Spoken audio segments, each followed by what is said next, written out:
చిన్నదానికి నేను మాట్లాడాను. మీరు నాకు అనుగ్రహించిన వాక్యం ప్రకటించడానికి ప్రభుత్వం మీ కుమారుడు మా ప్రభుత్వం యేసుక్రీస్తు పేరిట ఆమేన్. దేవునికి మహిమ కలుగుగాక. దేవునికి మహిమ కలుగుగాక. మీకు చాలాసార్లు చెప్పినట్టు కదా, సేవకుడు దేవునికి ఉన్నప్పుడు ఆమెనని చెప్పాలి. ఆమెనంటే అవును అలా జరగాలి, అలాగే దాని మూలపరమైన ఇమేట్కి అర్థం ఏంటి అంటే అవును అది నిజమే అని మనం ఇచ్చే సాక్ష్యం.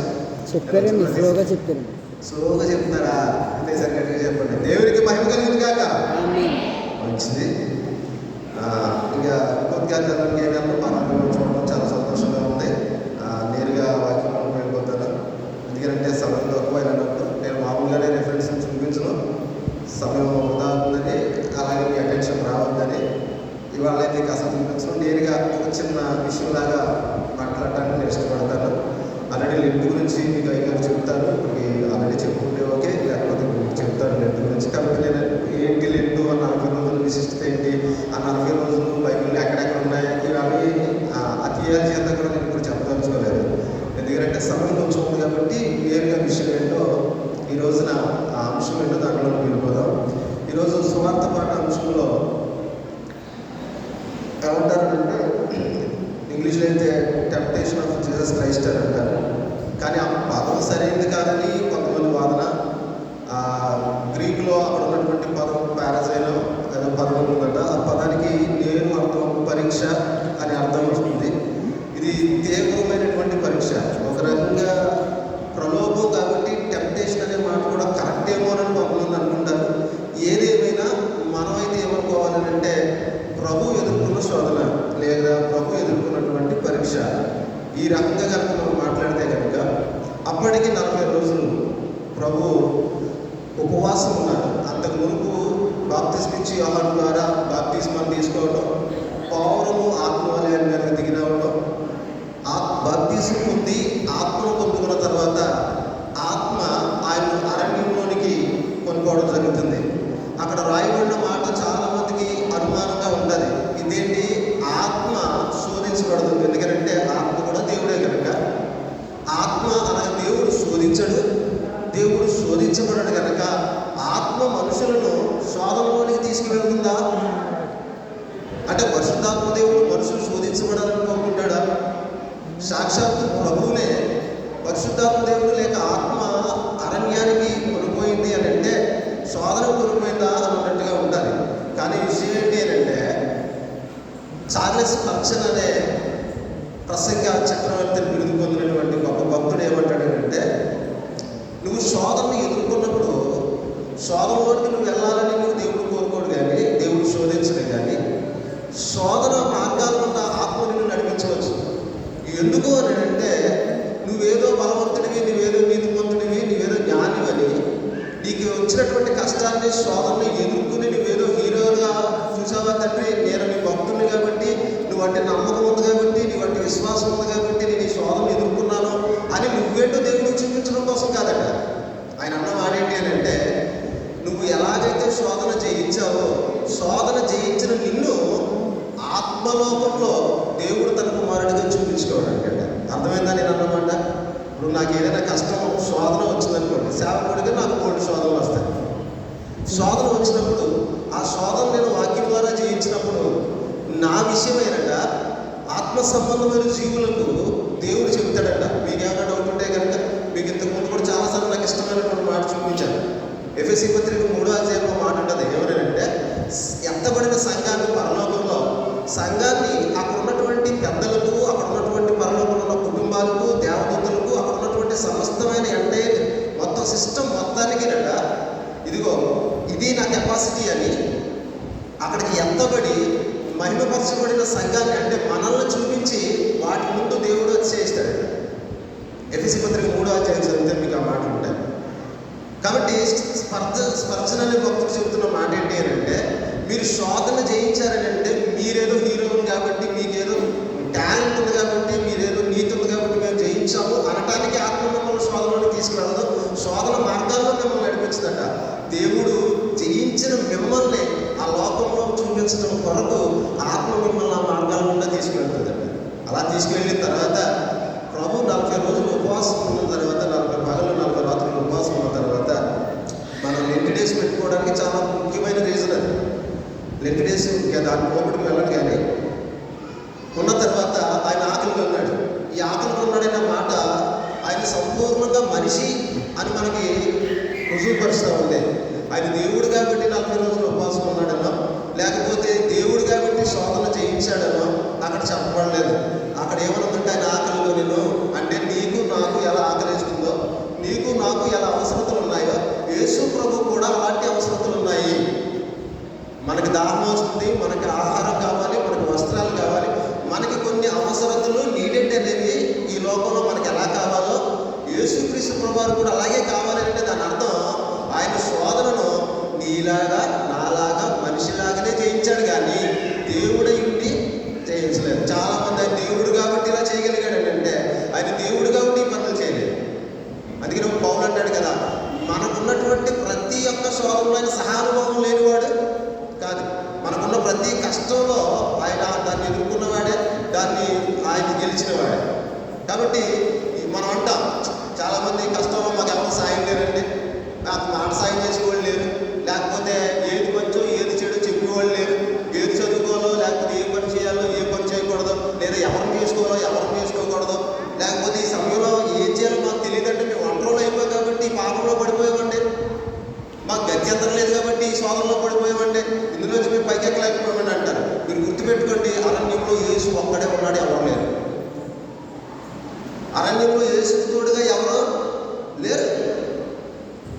మీరు ఒక్కరే జయించగలరు. ఈ మాటను మీరు నమ్మితే మీకు 10 మంది సాయం అక్కర్లేదు, 10 మంది మాట అక్కర్లేదు. మీకు ఈ మాట ఎందు ఈ వాక్యం అందు విశ్వాసం ఉంటే వాక్యం ఏం చెప్తుందంటే యేసు అరణ్యంలో ఒక్కడే అన్నాడు. తర్వాత వచ్చారు దేవదూతలు ఉపచారం చేయడానికి. ఆయన జయించిన తర్వాత వచ్చారు దేవదూతలు ఆయన ఉపచారం చేయడానికి. జయించుకున్న ముందు యేసు ఒక్కడే ఉన్నాడు. యేసు ఒక్కడగా ఉండాలని జయించాడు. కాబట్టి మా బంధువులు మాకు సాయం చేయలేదంటే, మా అమ్మ నాన్న మాకు సాయం చేయలేదంటే, నా బిడ్డలు నాకు చెయ్యంది రావట్లేదండి, మా సంఘం నాకు చెయ్యంది రావట్లేదండి, ఎవరు నా కోసం ప్రార్థించేవాళ్ళు లేరండి, ఏ సేవకుడు నా కోసం కన్నీరు కార్చట్లేదు, అక్కర్లేదు.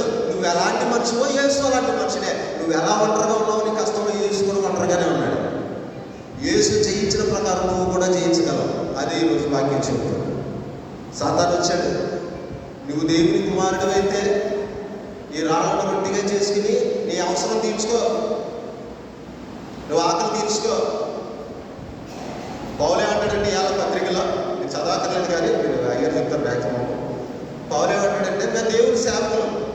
2 కొరింథీ పత్రిక 6వ అధ్యాయం కంటే 5వ అధ్యాయంలో కొంత విషయం ఉండదు. ఏంటి అని అంటే దేవుడు ఒక గొప్ప పని చేశాడు సర్వ సృష్టిలో. తీయదమ్మా, మీ అటెన్షన్ రాయిపోతే గొప్ప పని చేశాడు. ఆ పరిచర్య మాకు అనుగ్రహించబడింది. అది ఎంత గొప్ప పని అంటే సృష్టిలోనే అత్యంత ఉన్నతమైన శ్రేష్టమైనటువంటి పని. ఆయన కొన్ని యుగాలుగా ఈ పని కోసం ప్లాన్ చేస్తూ ఉన్నాడు. ప్లాన్ చేసి దాన్ని నెరవేర్చాడు. నెరవేర్చింది దాన్ని కొనసాగించడానికి, ఆ అనుభవంలోకి మనుషులందరినీ రప్పించడానికి దేవుడు ఆ పరిచర్యను మాకు అప్పగించాడు. ఈ అప్పగించబడిన పరిచర్యని చేస్తున్నాం. మేము దేవుని పని చేస్తున్నాం. మమ్మల్ని పిలిచింది రాజులో, మమ్మల్ని పిలిచింది జ్ఞానులో, మమ్మల్ని పిలిచింది ఈ లోకంలో ఉన్నటువంటి గొప్పవాళ్ళు, ఇంకెవరో కాదు. మమ్మల్ని ఎవరు పిలిచారంటే దేవుడే పిలిచాడు. సర్వ సృష్టికి రాజు అయినటువంటి వ్యక్తి నా పని మీరు చేయాలి అని ఆయన అప్పగిస్తే ఆ పనిని చేయడానికి వచ్చిన మేము ఎలాంటి పరిస్థితుల్లో ఉన్నాము అని అంటే మమ్మల్ని పడుతున్నారు, మమ్మల్ని తిడుతున్నారు, మమ్మల్ని అవమానపరుస్తూ ఉన్నారు. కానీ ఎన్ని రకాల కష్టాలు ఎదుర్కోవాలో సేవకులకు అన్ని రకాల కష్టాలను మేము ఈరోజు ఎదుర్కొంటున్నాం. చాలామంది అంటారు, అయ్యి నీతి పొందినే దీని మేరకి ఎన్ని ఎందుకు వస్తాయి, వీడు సేవకుడు అంట, సేవకుడే దీని బతికి ఎందుకు ఇలా తాగలడింది. నాకు ఇప్పుడు 8 లక్షల రూపాయలు అప్పు ఉంది. గత 4 సంవత్సరాలుగా మా నాన్న, సంవత్సరానికి ఒకళ్ళు మా నాన్న, మా మేనత్త, మా అన్నయ్య, మా ఊరిలో చనిపోయారు. రీసెంట్గా మా అమ్మగారు పెరాలసిస్ వచ్చింది, పట్టుకుంటే నీళ్ళు ఆగిపోయింది. ఒక రకం బాధ కాదు. ఏమనుకుంటారంటే దేవుడి సేవకుడే దీనికి ఎందుకు కష్టాలు అని అంటే దేవుడికే వచ్చినాయి కష్టాలు. ఆకలి కష్టాలు దేవుడికే వచ్చినాయి. మనుషులు మేమంతా దేవుడి సేవకులంతా. పౌలు అంటాడు, నేను కాదు పోనీ, నన్ను కాదు, ఆయన కచ్చీపు ఎవరి మీద పడితే వాళ్ళు స్వస్థపరచబడిపోయేంత గొప్ప వ్యక్తి పౌలు గారు. ఆయన ఏమంటాడంటే మమ్మల్ని కొట్టారా బాబు, మేము చచ్చామని నీటి అవతల పడేశారు,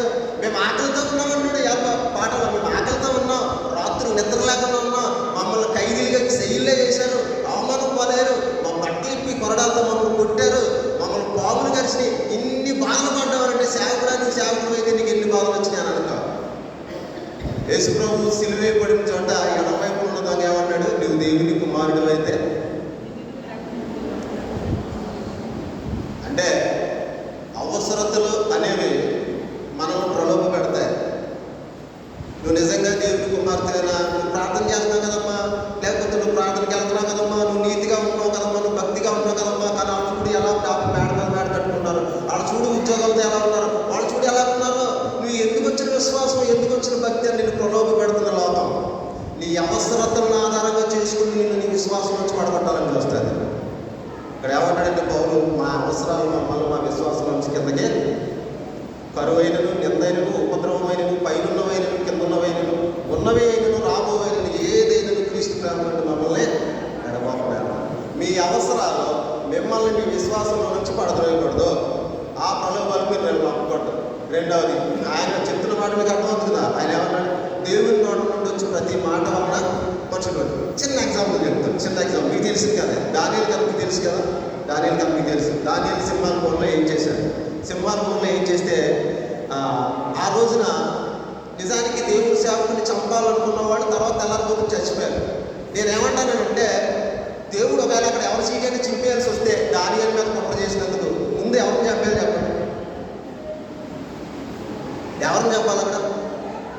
ఇప్పుడు దానియేలు దేవుని సేవకుడు. దేవుని సేవకుడు జోలికి వస్తే నాకు అనుకుంటే, నా జనాన్ని ముట్టుకుంటే నాకు ముట్టుకున్నారు అన్నట్టుగా అంటాడు కదా ప్రభు.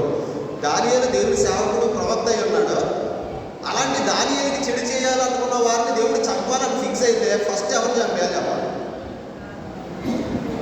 దర్యావేషం చంపారు. ఎందుకని? దర్యావేషం 2 తప్పులు చేశాడు. ఒకటే, ఈ లోకంలో ఎవరు కూడా ఎవరి దగ్గర కూడా విచారించకూడదు, ప్రార్థించకూడదు, నా దగ్గరే విచారించాలి అన్నాడు. అంటే దేవుడు నేను ఒకటే అన్నాడు. దేవుడి స్థాయికి తను నిశ్చయించుకున్నాడు. అది చాలా పెద్ద మిస్టేక్. మనం అనొచ్చు, వాళ్ళు ఎవరో కనిపించారండి అని. మీకు గుర్తుంటుందా? రోజుకి ఎంతమంది ప్రార్థనలు వినగలడు, రోజుకి ఎంతమంది వ్యాజ్యాలు వినగలడు? ఒక 100 మంది అంటాడు, 200 కోని 1000 మంది వ్యాజ్యాలు వింటాడు ఒక రోజులో. కానీ ఆ రాజ్యంలో 1000 మంది ఉన్నారా? అప్పుడు దాదాపు ప్రపంచం అంతా ఆడకనే ఉంది కదా. అంటే దేవుడు తప్ప అంతమంది ప్రార్థనలు ఒకేసారి లోకంలో ఉన్న వాళ్ళందరినీ చూడగలిగిన వాడు దేవుడు ఒక్కడే కదా. అలాంటప్పుడు నేను ఎంటాను, నా దగ్గర చెప్పాలి, అలా చెప్పనుండి సింహాలను పడేస్తాను అంటే దాని అర్థం ఏంటి? దేవుడి స్థాయికి తను ఎంచుకున్నాడే కదా. కానీ ఇక్కడ విషయం ఏంటంటే, ఆ రోజు దానియేలు తినకుండా ఉన్న సింహాలు బ్రతికే ఉన్నాయి. ఆ రోజు భోజనం లేకుండా సింహాల బోన్లో పడున్న దానియేలు బ్రతుకున్నాడు. కానీ ఆ రోజున భోజనం మానేసిన దర్యావేషం బ్రతికే ఉన్నాడు. ఆ రోజు తిన్నవాడు చచ్చిపోయారు, తిన్నవాడు బ్రతికారు. దర్యావేషం ఆ రోజు భోజనం చేయలే. ఆ రోజు సంగీత నాట్యాలు, విందులు, వినోదాలు చదువుకోకుండా ఆ రాత్రి అంతా జాగారం ఉంటే ఒక రకంగా చెప్పాలంటే ఉపవాసం ఉంటే పొద్దున్నే వెళ్ళిపోయి జీవము గల దేవుని సేవకుడైన దానియేలు, నీ దేవుడు నిన్ను రక్షించారంటే రాజు చిరంజీవుడు గాక. దానియేలుకి అర్థమైపోతుంది, బతుకున్నారంటే దేవుడు క్షమించేశాడు. అందుకే రాజు చిరంజీవుడు గాక. ఎందుకని? కన్నా ఓడిపోయారు, పొద్దున్నే మళ్ళీ సింహాలు పడతారు. దేవుని నోట నుండి వచ్చే మాట దానియేలు బ్రతికించింది. దేవుని నోట నుండి వచ్చే మాట ఆ సింహాలు బ్రతికించారు. దేవుని నోట నుంచి వచ్చే మాట దర్యావేషం బ్రతికించింది. కానీ ఆహారం కోపంతో చూసిన వాళ్ళు మాత్రం ఆ రోజు దానియేలు కోసం విందు వినోదాల్లో పాల్గొని దానియేలు తమ శత్రువు చచ్చిపోయాలని సంబరాలు చేసుకున్న వాళ్ళు మాత్రం పొద్దున్న మరలా సింహాలలోకి పడగలబడ్డారు. ఇక్కడ చెప్పేది ఏంటి అంటే, మీ అవసరాలు మీకు ఉంటాయి, కానీ అవసరాల కన్నా వాక్యం ఇంపార్టెంట్, దేవుని మాట ఇంపార్టెంట్. అది విషయం. ఇక్కడ మీ అవసరతలు మీకు ఉంటాయి, మనకు అవసరమే. ఆహారము, నీళ్లు, వస్త్రాలు, ఇల్లు, వాహనం, ఉద్యోగం అవసరమే. కానీ వాటన్నిటికంటే ప్రాముఖ్యమైనది వాక్యము, అత్యవసరమైనది వాక్యం. ఈ లేకపోతే ఇక్కడే చేస్తావు, వాక్యం లేకపోతే అక్కడ కూడా చచ్చిపోతావు. అది ఇంపార్టెంట్. ఆహారం లేకపోతే, నీళ్ళు లేకపోతే ఇక్కడే పోతే పో. 3 నెలలు వచ్చాయి, 60 ఏళ్ళు బతికినా, 70 ఏళ్ళు బతికినా, 100 ఏళ్ళు బతికినా, మెదిషేలాగా దగ్గర 1000 ఏళ్ళు బతికినా పోతావు, ఎలాగైనా పోతావు. కానీ మొత్తానికి పోకుండా చూసుకోవాలి. నువ్వు రెండవ మరణంలోకి వెళ్ళకూడదు అని అంటే నీకు ఇక్కడే వాక్యం కావాలా. కావలసినంత వాక్యాన్ని ఇక్కడే నువ్వు సంపాదించుకోవాలా. కాబట్టి దేవుని నోటి నుంచి వచ్చే మాట ఈ లోకంలోనే కాదు, ఆ లోకంలో కూడా నిన్ను బ్రతికించవచ్చు. కాబట్టి వాక్యం ప్రధానం. రెండోది ఏమన్నాడు? ఈ ఆలయ శిఖరం మీదకి ఎక్కువ, నువ్వు కిందకి దూకితే దేవదూతలు వచ్చి, ఎందుకంటే నువ్వు వాక్యం చెప్తాగా, అదంతా తీర్థోపదేశం 8-9 అధ్యాయాలు సరే నువ్వు వాక్యం చెబుతున్నావు కాబట్టి నువ్వు వాక్యం ప్రకారంగానే అడుగుతాను నేను. కీర్తనలో 95వ కీర్తన అనుకుంటా, 95, 91 కీర్తన అనుకుంటా. నువ్వు కిందకి దూకు, నీ పాదములకు రాళ్ళు తగలకుండా దేవదూతలు నిన్ను ఎత్తి పట్టుకుంటారు. నువ్వు దేవుని కుమారుడు అయితే నువ్వు ఈ పని చెయ్యి, దేవుని కుమారుడు అయితే ఆ పని చెయ్యి అని అంటే ఈయనంటాడు నీ ప్రభువు నువ్వు శోధించగలడు. చాలా మంది దేవుళ్ళు ఏమడుగుతారంటే మా కళ్ళ కనపడదు బాగుండు. చాలా మంది దేవుడు అంటుంటే కనపడిపోవాలి కదంటే. దేవుడు తన దేవత్వాన్ని నీకు నాకు నిరూపించుకోవాల్సిన అవసరం అతనికి లేదు. మన విశ్వాసాన్ని నిరూపించుకోవాల్సిన అవసరం మనకుంది. దేవుడు తన దేవత్వాన్ని నిరూపించుకోవాల్సిన అవసరం ఆయనకి లేదు. ఈ దేవత్వాన్ని నిరూపించుకో, ఈ అరణ్యంలో మాకు ఆహారం ఇవ్వగలడా, ఈ అరణ్యంలో మాకు నీళ్ళు ఇవ్వగలడా, ఇమ్మని చూడలే, ఆహారాన్ని కురిపించమని చూద్దాము అని అంటే అర్థం ఏంటి అని అంటే ఇవ్వలేడు, దమ్ముంటే చేసుకోమని అర్థం. అంటే దేవుడు నీ దేవత్వాన్ని నువ్వు నిరూపించుకోమని. ఈ ప్రభు అయిన దేవుడు నువ్వు శోధించవద్దు. చాలామంది అంటారు, చాలామంది మా జీవితంలో ఏమేమి జరగట్లేదండి, దేవుడు దైవికంగా మాకు ఏది చూపించట్లేదండి. వాళ్ళతో మాట్లాడతాడంటే వీళ్ళతో మాట్లాడతాడు, మాతో మాట్లాడతలేదండి. వాళ్ళకి కనపడతాడంటే వీళ్ళకి కనపడతాడంటే మాకు కనపడతలేదండి. దేవుడు నీ జీవితంలో ఏదైనా దైవిక ప్రత్యక్షత ఇవ్వాలి అనుకుంటే దేవుడు ఇస్తాడు. మీకు అర్థమవుతుందా?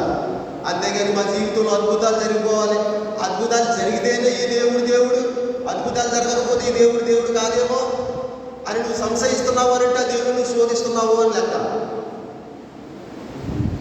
కాబట్టి ప్రభు అంటాడు నీ ప్రభు అయినటువంటి దేవుడు నువ్వు శోధించగలవు. మూడవది, నేను తొందరగా ముగించడానికి ఇష్టపడుతున్నాను. మూడవది, నీవు ఈ లోకానికి ఎందుకు వచ్చావు?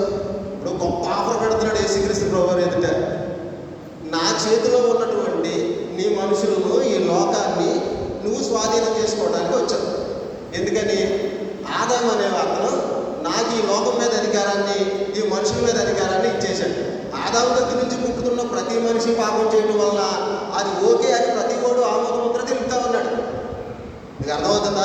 ఒకవేళ సాతానికి ఆదాము కాంట్రాక్ట్ రాసిస్తే సంతకం పెట్టి ఆదాము నుంచి పుట్టిన ప్రతి మనుషులు పాపం చేయడం వలన వాడు ఏం చేస్తున్నానంటే నేను కూడా యాక్సెప్ట్ చేస్తున్నాను దాని మీద మనం ముద్ర వేస్తా ఉన్నాం. వాడు ఈ యుగ సంబంధమైన దేవతగా మారిపోయాడు సాతాను. అపవాది ఈ యుగానికి దేవుడుగా మారిపోయాడు. వాడి అనుచరులు ప్రతి వారి మీద, ప్రతి ప్రాంతం మీద వాళ్ళు కావలి వారిగా ఉండే మనుషులను నాశనానికి నడిపిస్తూ ఉన్నారు. వాళ్ళందరూ అధికారం పొందుతున్నారు ప్రాంతాల మీద. ఇప్పుడు సాతాను ఏమన్నాడంటే నువ్వు వచ్చిన పని ఏంటంటే దీన్ని గెలుచుకోవాలి. సో దీన్ని గెలుచుకోవడం కోసం నువ్వు అవమానపరచబడక్కర్లేదు, నువ్వు తిట్టించుకోక్కర్లేదు, కొట్టించుకోక్కర్లేదు, యెరూషలేము వీధుల్లో నిన్ను బరబర ఈడ్చుకెళ్ళక్కర్లేదు, నిన్ను సిలువేయక్కర్లేదు, 3.5 సంవత్సరాలు వీళ్ళతో పాటు ఉండక్కర్లేదు, చెయ్యక్కర్లేదు, అద్భుతాలు జరిగి ఏం చెప్పలేదు. సింపుల్గా ఒక్క పని చేయాలి, సలాం కొట్టినట్టు సరిపోతుంది. నాకు నమస్కారం పెట్టు, నువ్వు దేనికోసం వచ్చావో అదంతా నీకు ఇచ్చేస్తా. ఎంత మంచి ఆఫర్ అది! అంత ఘోరమైనటువంటి మరణయాతన పడుతూ, అంత శ్రమ పడుతూ, అంత అవమానపడుతూ, నీచులమైన మానవులమైన మన చేత ఆయన ముఖం మీద ఉమ్మేయించుకున్నంత గొప్ప అవమానాన్ని దేవుడే చచ్చిపోయి పాతాళంలోకి దిగవలసినంత కర్మ ఆయనకు లేకుండా తప్పుతుంది కదా.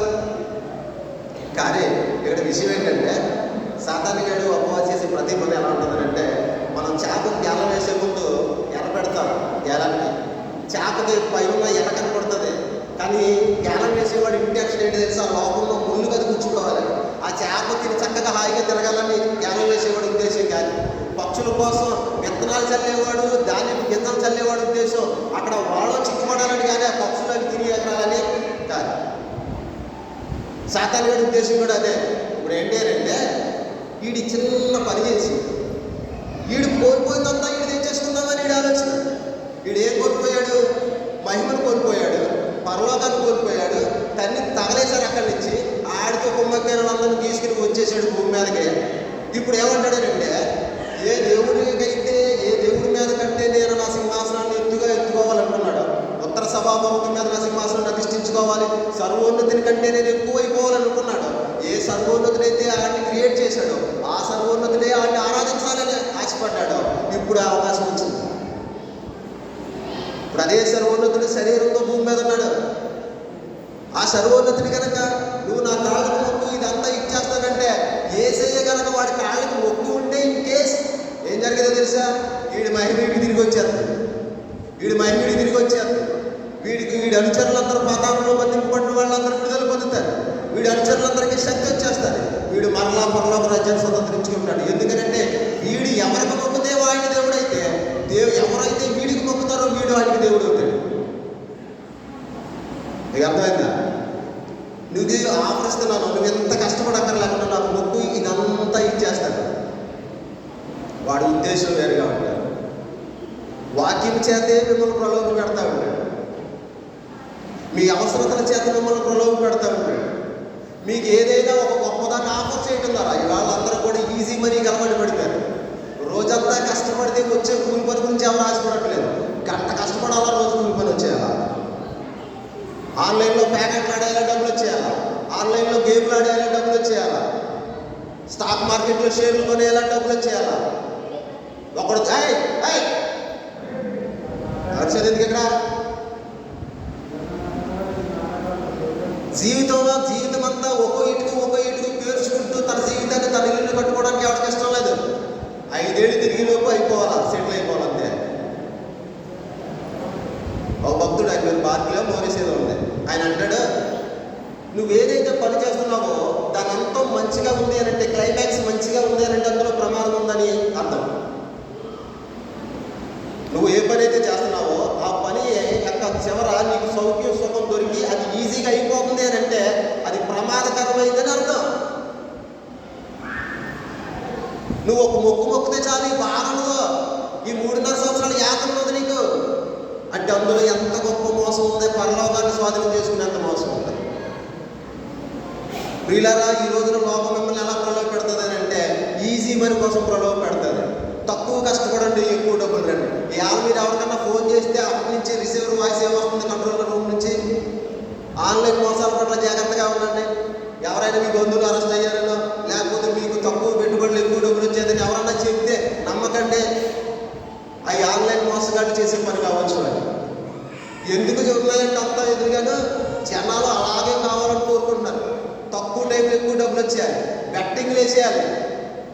అది కాస్త అటు ఇటు అయితే పురుగులు అంతా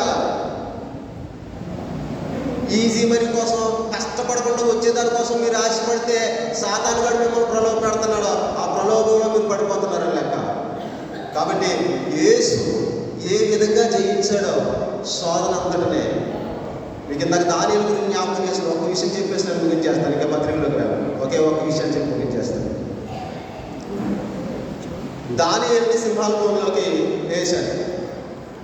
ఇప్పుడు దానియేలుని బయటికి తీసుకురావాలి అని అంటే, దానియేలుకి శిక్ష విధించకుండా బయటికి తీసుకురావాలంటే ఉన్న మార్గం ఏంటో చెప్పగలరా? నిజానికి వాడు చేసిన శాసనం చేసినోడు కూడా దాన్ని రద్దుపరచడానికి వీలు లేదు. కల్దీయులు ఆ రాజ్యం శాసనం ఏంటి అని అంటే, ఎవరైతే శాసనం చేస్తారో ఆ శాసనాన్ని ఆ రాజ్యంలో ఉన్నవాళ్ళు కానీ ఆ శాసనం చేసిన రాజు కానీ దాన్ని మార్చడానికి లేదు. కావాలంటే ఇంకో రకమైన శాసనం చేయొచ్చు కానీ ఆ శాసనం రద్దు చేయడానికి లేదు. ఇప్పుడు దానియేలు కానీ సింహాల భూమి నుంచి బయటికి తీసుకురావాలి అని అంటే ఉన్న మార్గం ఏదైనా ఉందని చెప్తారా? నేను చెప్పనా? దర్యావేషం చంపారు. దర్యావేషం చంపేస్తే ఆయన చేసిన శాసనం చెల్లైపోతుంది. ఆ చట్టం కొట్టివేయబడుతుంది. కొత్తగా వచ్చిన రాజు అదే శాసనాన్ని కొనసాగించవచ్చు లేదా రద్దు చేసి కొత్త శాసనం చేయొచ్చు. శిక్ష విధించబడిన వాడికి శిక్ష విధించవచ్చు, లేకపోతే శిక్షను మార్చొచ్చు, లేదా శిక్ష నుంచి విడుదల చేయొచ్చు. చచ్చిపోయినతో పాటు వాడు చేసిన చట్టం కూడా పోతుంది. ఈ మాట ఎందుకు చెప్తున్నానంటే పౌలు ఒక చోట ఏమంటాడంటే, మరణ శాసనము ఎక్కడ వ్రాయబడిందో అక్కడ మరణ శాసనము రాసిన వాడిని మరణము తథ్యము. మరణ శాసనము రాసి ఉన్నవాడు బ్రతికి ఉండగా మరణ శాసనము కొట్టివేయబడదు. అంటే ఈ రోజున మరణము అనేది దేవుడు చేసిన శాసనం. నువ్వు పండు తినని దినమున నిశ్చయంగా నువ్వు చచ్చినవు.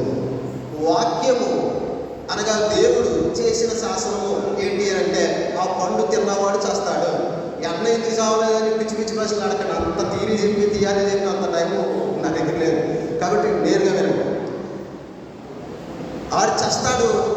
ఇప్పుడు ఆడు బ్రతకాలి అంటే, శిక్ష విధించబడినాడు బ్రతకాలి అంటే ఈ శాస్త్రాన్ని కొట్టేయాలి. ఈ శాస్త్రాన్ని కొట్టేయాలి అని అంటే శాస్త్రం చేసినోడు చచ్చిపోవాలి.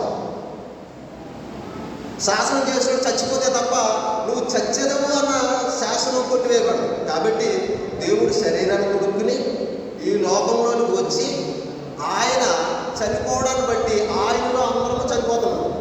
శాసనం చేసినోడు చచ్చిపోయాడంటే అర్థం ఏంటి? శాసనం చేసిన వాడిలో అందరము చనిపోయాం. కాబట్టి క్రీస్తులో అందరము చనిపోయిన వారమైతే అందరము క్రీస్తులోనే ఉన్నాము. అందరం ఎక్కడున్నాం? నువ్వు నమ్మకము అందరము క్రీస్తులోనే ఉన్నాం. ధర్మశాస్త్రం వచ్చినప్పుడు ఒక ఇశ్రాయేలే కాదు, భూమి మీద ఉన్న ప్రతి ఒక్కరిని తన పరిధిలోకి తీసుకుంది, అందరినీ అవిధేయత స్థితిలో వేసి బంధించింది అని రోమాపత్రిక చెప్తుంది. అలాగే క్రీస్తు మన కొరకు చనిపోయినప్పుడు ఆ శాసనం చేసిన వాడు ఆయనే కనుక మరణానికి లోనైన ప్రతి వాడిని, ఎబ్రీ పత్రిక 2వ అధ్యాయం ఉంటుంది, మరణ దాస్యములకు లోనైనటువంటి తన పిల్లలు రక్త మాంసములు గలవారైనందున ఆయన కూడా మన రక్తములో పాలివాడాయన. మరణ దాస్యంలో మనం అందరం వచ్చామంటే క్రీస్తు మరణంలో మనం అందరం వచ్చాం, క్రీస్తులో ఉన్నాం. ఇప్పుడు క్రీస్తు యొక్క మరణానుభవంలో మీరు 40 రోజులు నేర్చుకుంటారు. ఆయన శ్రమానుభవాన్ని, ఆయన శిలువానుభవాన్ని, ఆయన మరణానుభవాన్ని మీరు నేర్చుకుంటారు.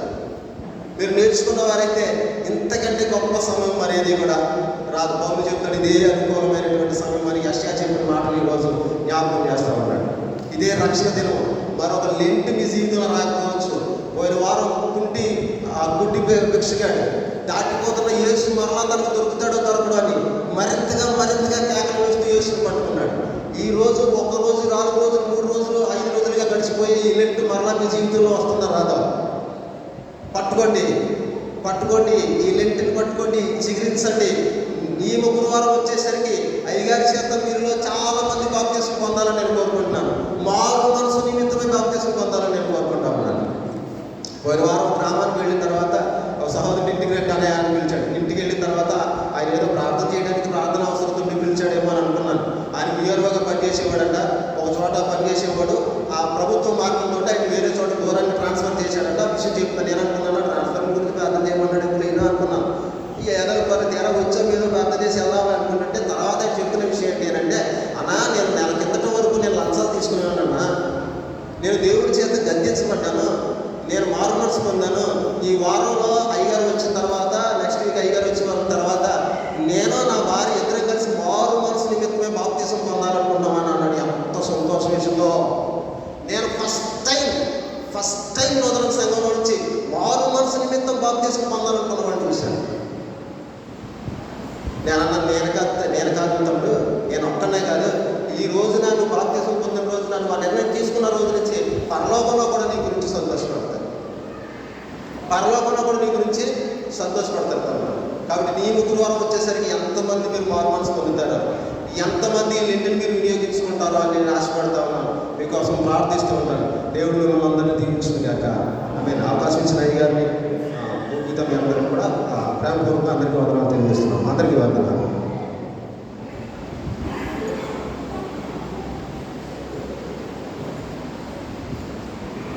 మంచిది.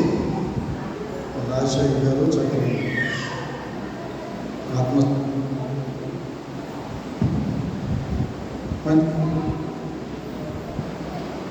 కొత్త బ్యాటింగ్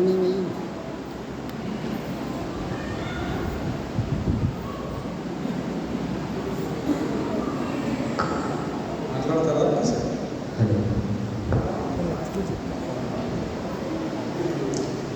మంచిది.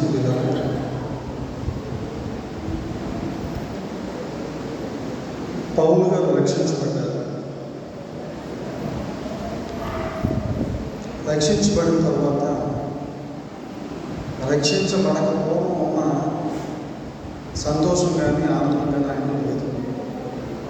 ఎందుకు లేదు అంటే, రక్షించబడినటువంటి తరువాత సాతాను శోధిస్తుంది. యేసు ప్రభువును శోధించింది, పౌలు గారిని శోధించింది, ఆది అపోస్తలులను శోధించింది. మనలో ప్రతి ఒక్కరిని కూడా అపవాది శోధిస్తుంది. అయితే ఆ శోధనలకు ఎదురీది నిలబడాలి క్రైస్తవుడు, రక్షించబడినటువంటి ప్రతి ఒక్కరు. భాషగా చెప్పే రక్షించబడటం ఏంటో మారుమనసు పొందడం, పశ్చాత్తాపం పొందడం, దేవుని సన్నిధిలో కన్నీరు విడిచి ప్రార్థన చేసుకోవడం, నమ్మకమైనటువంటి దాసులుగా దేవుని యందు మన భయభక్తులతో బ్రతకటం ప్రారంభించడం. ఆ రక్షణ దినము అనగా నమ్మి బాప్తీసం పొందిన వాడు రక్షించబడును. ఎవరు రక్షించబడతారండి? చెప్పాలి. రక్షించబడతారు ఎవరు? ఎవరిని నమ్మి? యేసు ప్రభు వారు నా నిజ రక్షకుడు, నా సొంత రక్షకుడు అని ఎవరైతే నమ్మి బాప్తీసం తీసుకుంటారో వారు రక్షించబడినటువంటి వారు. ఆ రక్షించబడినటువంటి వారికి అనేకమైనటువంటి శ్రమలు వస్తాయి, నిందలు వస్తాయి, బాధలు వస్తాయి అనడానికి అపోజినటువంటి పౌలు ఒక నిదర్శనంగా మనకు కనిపిస్తున్నాడు. ఆయన అంటాడు, నా పోరాట జీవితంలో శ్రమలైందును, ఇబ్బందులైందును, ఇరుకులైందును, దెబ్బలైందును, చెరసాలను, అల్లరులను, ప్రయాసలను, జాగరణలను, ఉపవాసాలను మిగిల ఓర్పు గలవాడనై నేను ఉన్నాను. రక్షించబడిన వారు ఎలా ఉండాలండి? ఎదురు మాట్లాడవచ్చు ఎవరైనా, ఎవరితో కూడా ఎదురు మాట్లాడడానికి లేదు. శ్రమలు వస్తాయి, ఇబ్బందులు వస్తాయి, ఇరుకులు వస్తాయి, దెబ్బలు వస్తాయి, చెరసాలు వస్తాయి, అల్లర్లు వస్తాయి, ప్రయాస పడాలి, జాగ్రత్తలు చేయాలి, నిద్రలేనప్పుడు రాత్రులు గడపాలి. నేనేం చేయకపోయినా నా మీదకి నింద వచ్చిందేంటి, నేనేం అనకపోయినా నా మీదకి మాట వచ్చిందేంటి, ఉపవాస ప్రార్థనలు చేయాలి, మిగిలిన ఓర్పు గలవారమై ఉండాలని వాక్యం ద్వారా పౌలు ఒక పోరాట జీవితాన్ని మనకు నేర్పిస్తున్నాడు. ప్రభునందు ప్రియమైనటువంటి వాళ్ళారా, ఆ పోరాటం పోరాడడానికి మనం క్వాలిఫికేషన్స్ ఏం కావాలి? పవిత్రత, జ్ఞానము, దీర్ఘశాంతము, దయ, పరిశుద్ధాత్మ వలన ప్రేమ, సత్యవాక్య ప్రకటనలో ఉన్న శక్తి, దేవుని పరిచారకులమైనటువంటి జీవితం, ఆ విధమైనటువంటి జీవితాన్ని జీవిస్తూ మనము ఈ పోరాటాన్ని కలిగి ఉండాలి కదండి. పోరాటం చేయాలంటే చేతులు అస్త్రాలు ఉండాలి కదా. పోరాటం చేయాలంటే మన చేతిలో ఉండాలి, అస్త్రం ఉండాలి. అపవాదిని ఎదిరించడానికి మన చేతిలో సర్వాంగ కవచం ఉండాలి. ఆ సర్వాంగ కవచం ఏంటంటే పవిత్రత, జ్ఞానము, దీర్ఘశాంతము, దయ, పరిశుద్ధాత్మ ఉన్న ప్రేమ, సత్యవాక్య ప్రకటన వలన దేవుని శక్తి, దేవుని పరిచారకులమైనటువంటి జీవితం. ఇవన్నీ ఉంటే వాటన్నిటిని మనము తట్టుకోగలం. శ్రమల్ని, బాధల్ని, దెబ్బల్ని, ఇబ్బందుల్ని, ఇరుకుల్ని, ప్రయాసాన్ని, చెరసాలని కొన్ని మార్లు మనల్ని బంధిస్తాయి. కొన్ని పరిస్థితులు అటు వెళ్ళడానికి ఇటు వెళ్ళడానికి ముందుకు వెళ్ళడానికి వెనక్కి వెళ్ళడానికి. ఎందుకంటే ముందు చూస్తే నుయ్యి, మనకు చూస్తే ఆ పరిస్థితులు ఎక్కడికి వెళ్ళడానికి అదే చెరసాలంటే. ప్రియమైనటువంటి వల్ల ఈ విధమైనటువంటి పరిస్థితులన్నింటినీ ఎదిరించాలి, పోరాడాలి, నిలబడాలి అంటే మనలో పవిత్రత ఉండాలి, జ్ఞానం ఉండాలి, శాంతం ఉండాలి, దయ ఉండాలి, పరిశుద్ధాత్మతో కూడినటువంటి ప్రేమ ఉండాలి, సత్యవాక్య ప్రకటన ఉండాలి, నిజంగా చెప్పే మాటలు ఉండాలి. మన మాట ఏముండాలండి? కల్పితాలు ఉండొచ్చా? కల్పితాలు చెప్తే దేవుని వాక్యం అవుతుందా? కల్పితాలతో దేవుని మనం మెప్పించగలమా? దేవుని యొక్క శక్తిని మనం పొందుకోగలమా? అసలు దేవుని పరిచారకులమైనటువంటి జీవితం మనం కలిగి ఉండగలమా అనేటువంటి విషయాన్ని లేఖనం ప్రబోధిస్తూ ఉంది. ప్రభునందు ప్రియమైనటువంటి వాళ్ళ అయితే దీనివల్ల ఫలితం ఏమిటి అంటారా? రక్షణ అనుభవం.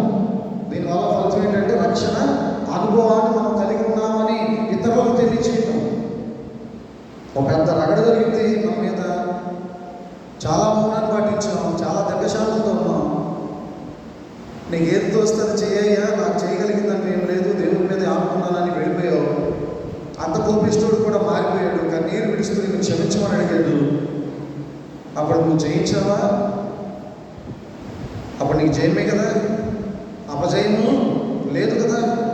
ప్రియులారా, ఈ విధంగా శాంత గుణాలతో, పవిత్రతతో, జ్ఞానంతో, ఈ విధమైనటువంటి కవచాలతో దేవుని మనం